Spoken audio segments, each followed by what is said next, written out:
السلام عليكم ورحمه الله تعالى وبركاته. مرحبا بكم معايا في قناتي قناه كوزين ساكنه. كنتمنى ان شاء الله هذا الفيديو هذه يلقاكم في اتم الصحه والعافيه يا رب.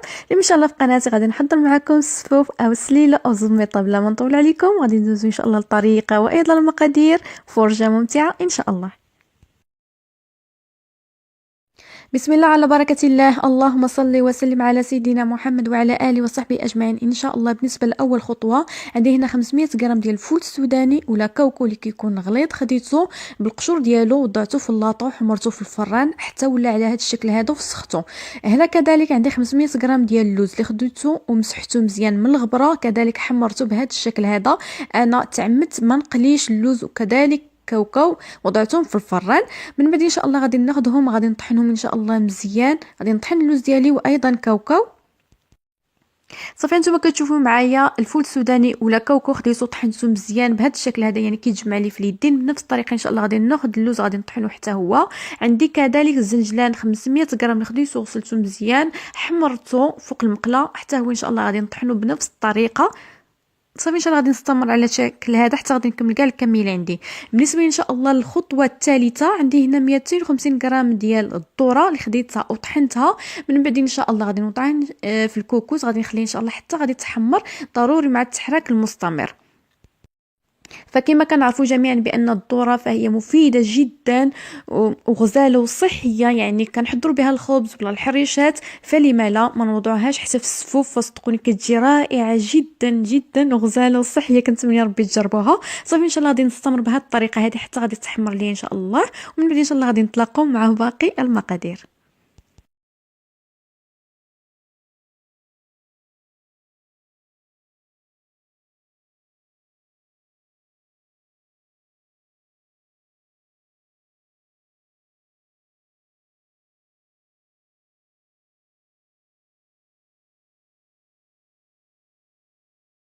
بسم الله على بركه الله. غادي نبداو. عندي جميع المكونات واجدين.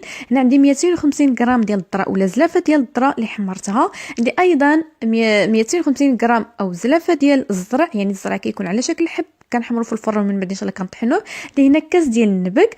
ايضا عندي هنا السكر كلاصي اللي كيبقى على حسب الذوق ديالكم. انا اختاريت هنا 250 غرام. عندي هنا 4 المعالق كبار ديال النافع، 4 المعالق كبار ديال القرفه، وايضا 3 المعالق كبار ديال الا اللي كيكونوا كاملين منقيين ومطحونين مزيان.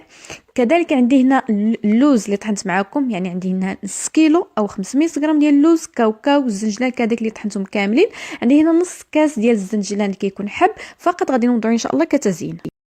بسم الله على بركه الله. غادي نبداو ان شاء الله. غادي نوضع جميع المكونات هنا عندي في القصعه. غادي نذكركم عندي هنا 500 غرام ديال اللوز اللي كيكون محمر بقشور ومطحون.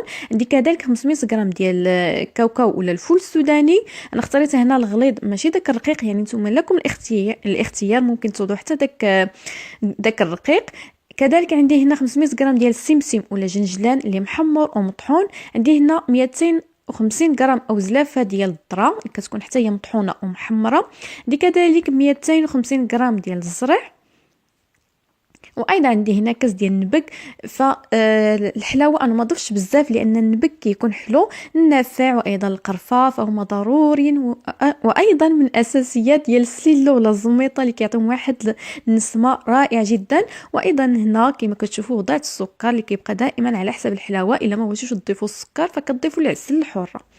صافي ان شاء الله هنا غادي نخلط مزيان المقادير اللي عندي.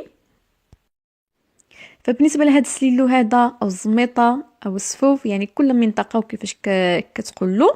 انا اختاريت اليوم يكون ان شاء الله 100% طبيعي، يعني ما غاديش نزيد عليه لا زيت المائده ولا الزبده. انا اختاريت ان شاء الله غادي نجمعو هنا بالزيت الزيتون اللي يعطيه واحد المذاق رائع جدا، جا غزال وبنين. يعني اللوز وكاوكاو ما حمرتهمش في الزيت تفاديا، ما بغيتش شي حاجه اللي ما غاديش تكون صحيه، فلذلك حمرتهم كاملين في الفران. صافي ان شاء الله هنا غادي نخلط جميع المكونات اللي عندي، ومن بعد ان شاء الله غادي نزيد عليهم زيت الزيتون.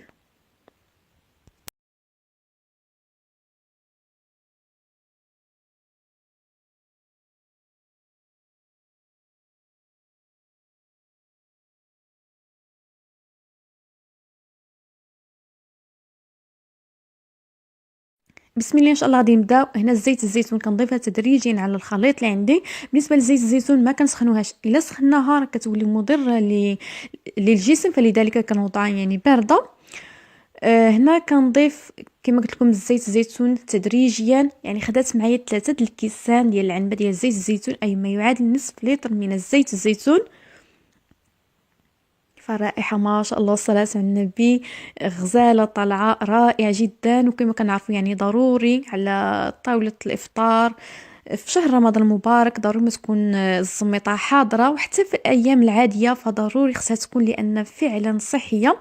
صافي ان شاء الله غادي نضيف هنا زيت الزيتون تدريجيا حتى غادي نحصل ان شاء الله على الخليط اللي بغيت. صافي ان شاء الله هنا غادي نخلط يعني بهذه الطريقه هذه. فكاينين الناس اللي كيبغيو الزميطه ولا السفوف كيكون يعني ناشف ولا مرمل، فانتم كتحكموا في المقدار ديال زيت الزيتون، كتضيفوا فقط القياس. صافي ان شاء الله انا غادي نضيف هنا حتى غادي نحس بان جمعت لي شوف في يدي، ومن بعد ان شاء الله غادي نحبس. يعني كما قلت لكم خدات معايا 3 الكيسان ديال زيت الزيتون. صافي ان شاء الله غادي نكمل بهذه الطريقه هذه، ومن بعد ان شاء الله غادي نتلاقاو.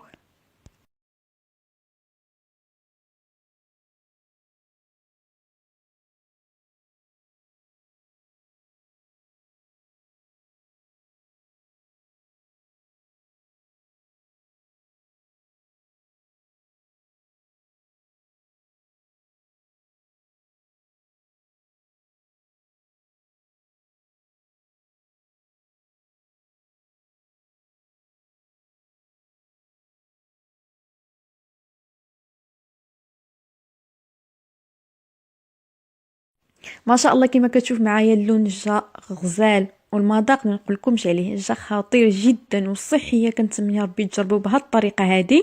صافي هنا حصلت على الخليط اللي بغيت، يعني ولات كتجمع ليا في اليدين. يعني لكم الاختيار، ممكن تخليوها حتى لغد ليه ترقد مزيان مزيان ومن بعد ان شاء الله تقدموها، او تقدموها في ديك اللحظه. صافي ان شاء الله انا ساليت، ومن بعد ان شاء الله غادي نقدموها في التوصيل ديال التقديم. فقط كملاحظه، الصفوف كيبغي يدليك بزاف، يعني اللي عندها شي كتاب دلك الصفوف. صافي انتم كتشوف يعني تجمع ليا، صافي ما غادي نزيد له حتى شي حاجه.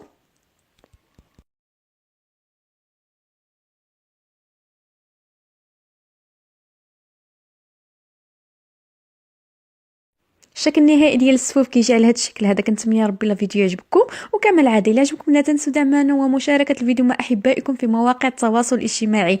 رمضان مبارك سعيد، وكل عام ان شاء الله وانتم بالف خير. كنقول لكم الى فيديو جديد ان شاء الله ووصفه جديده ان شاء الله، والسلام عليكم.